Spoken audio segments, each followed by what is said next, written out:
તો કોપીરાઇટ મુદ્દે સાળંગપુર હનુમાન મંદિર તરફથી સ્પષ્ટતા આવી છે। હનુમાનજીના નહીં પરંતુ મૂર્તિના કોપીરાઇટ લેવાયા છે।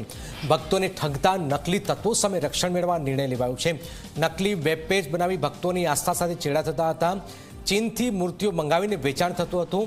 હનુમાનજી સૌના છે, કોઈ સંસ્થાનો અધિકાર ન હોઈ શકે।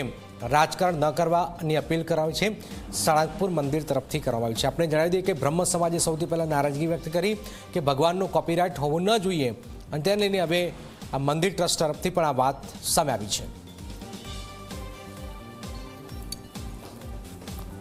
કોપીરાઇટ માત્ર કિંગ ઓફ સાળંગપુરની મૂર્તિની સુરક્ષા માટે છે। હનુમાનજી તો સૌના છે।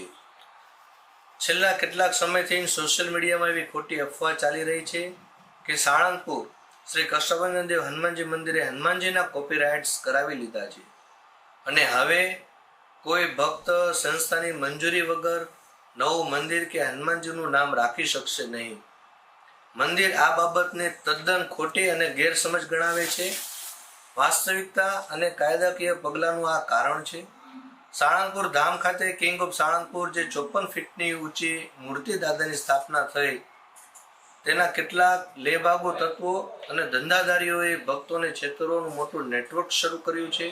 આવી મોટી છેતરપિંડી અને આર્થિક લૂંટ વડા ભક્તોને બચાવવા માટે જ કાનૂની નિષ્ણાંતોની સલાહથી માત્ર સાળંગપુર ધામ સ્થિત કિંગ ઓફ સાળંગપુરની શ્રી વિશિષ્ટ મૂર્તિ, તેના સુવર્ણ વાઘા અને સંસ્થાના લોગો, તેના જ અમે કોપીરાઇટ અને ટ્રેડમાર્ક લેવામાં આવ્યા છે। અંજની પુત્ર હનુમાનજીના નહીં